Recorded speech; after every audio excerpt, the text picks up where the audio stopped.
Good morning. We're at BookExpo America this morning talking with Marie Carr about her award-winning book, The Prepared Parent, Sending Your Child to College. Good morning, Marie. Good morning. Thank you How for are you? having me. Absolutely, absolutely. Okay, I've got a 10-year-old about to be 18, or at least she thinks she is. As a parent, what are the three things that I really need to know or start thinking about in getting my child ready for college? Well, when your child is a sophomore or junior in high school, you as a parent need to start looking into some of the, I would say, the safety net issues. Three big things that parents don't look into are their insurances. You need to look into your health insurance because you can save a lot of money on the insurance bill if your child is going to get coverage through the college. Contrary, a lot of colleges now include an automatic insurance line item as part of the tuition, and you can opt out of that. So that's about $1,000, maybe $1,500 savings. Car insurance is another big one. If your child is not taking a car to school, and a lot of colleges don't want cars, if you tell your insurance company, your rate will go down because your at-risk driver is not driving for 8 months of the year. If the child is taking the car to college or they're commuting, then you need to let the insurance company know that if there'd be an accident. And you also need to prepare the child. I can't tell you how many children aren't prepared if there's an accident. And they just need to know that there's an insurance card, that they have to call the police, just some of the basics. The third thing is your property and homeowner's insurance. I would have never thought of that one. Well, a lot of people don't, but we have over $1 million a year of students' items that is either damaged to fire or to smoke. And, when you add it up, an iPhone, an iPad, a computer, a musical instrument, a bike, you're talking a lot of dollars. You need to find out what your deductible is. Quite often, the homeowner deductible far exceeds the cost of replacement. So this is when you want a little rider. Or maybe get renter's insurance for the child. For $25 or $35, everything's covered.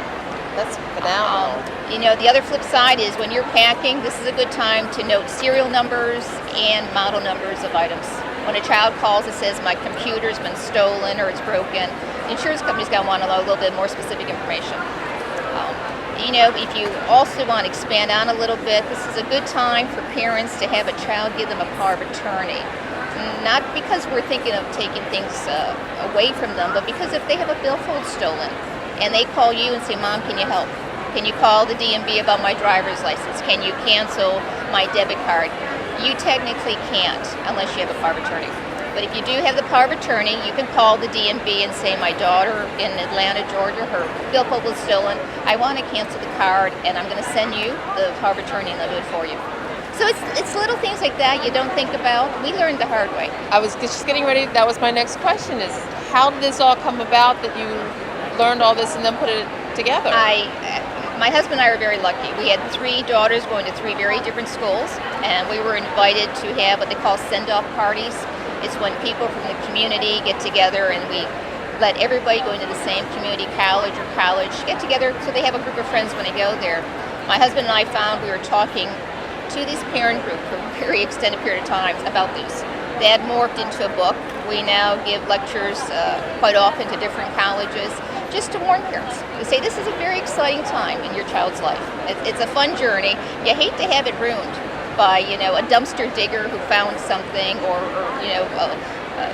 students do silly things. I remember once someone hung a piece of clothing from a sprinkler head to dry, and the whole wing of the dorm got ignited with the water. A lot of damage. And my child wasn't the culprit, but my child called saying, what do I do now? Everything's been soaked. So, but we had renter's insurance, so we were fine. Now, do you have a favorite? You said you learned the hard way. Is there one incident that really stood out as like, all right, I have got, was it the first child that went through smooth sailing and, some of this cropped up with the second? Or was it the oldest child that really sort of laid the path for the things to prepare for? Every child we had one who went to a big urban college, one that went to a small private college, and one went to a state school. So each had a different set of circumstances. The one story that sticks out was my middle daughter, Annie. She's allergic to bees. She was at a university where they were cutting trees and wood for a big bonfire. She got bit by a bee. Unfortunately, everything, her ID cards, her phone was left in the car in the parking lot. When she collapsed, the EMT had to do mouth-to-mouth resuscitation for 20 minutes. So the ambulance arrived. her roommate went into the ambulance with her, and her roommate called us. Now, this was in Texas, and we were in D.C. saying, Mrs. Carr, we're taking Annie in an ambulance. She's having trouble breathing. I had a medical power of attorney. We knew my daughter was allergic to bees, so we called the community hospital and said, there's a child coming in, and we think this is the issue. And they, right off the bat, said, we can't talk to you. She's a college student. She's over 18, and we have to, communicate through her. And we said, oh, but wait a minute. We have a medical power of attorney, and we faxed it. And interesting enough, then they said, well, will you fax an insurance card too to make sure this is all paid for? and realized all they had to do was give her adrenaline. Otherwise, they'll cut your throat and they'll do what's called a tracheotomy. Yeah. And they wouldn't have known. She couldn't communicate, and the roommate was unaware that this was a bee sting because there was no visible sign. So I tell parents, prepare ahead of time. This is like taking an umbrella to work with you if there's forecasted rain. You just want to have it just in case you need it. But this is a book of tips and strategies and suggestions just to ease the journey, to make it enjoyable for everybody.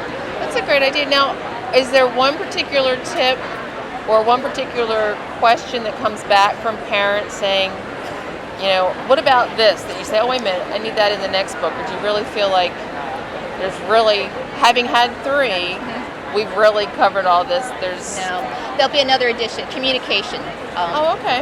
We are finding that students want you to text messages on phones. A lot of parents don't know how to do that, and it's critical. It allows them to see a communication at all times of the day in middle classes, and you just text something. So I said we'll do that, and it's not so much parents don't know how to text, it's when you get the response back. Like when they say KK, it means okay.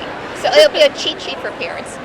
Yay, I'll need that because the 10-year-old already wants to start texting. Well, thanks for joining us. Oh, thank you so much. And I hope you have a great show. Thank you. Bye-bye. Bye.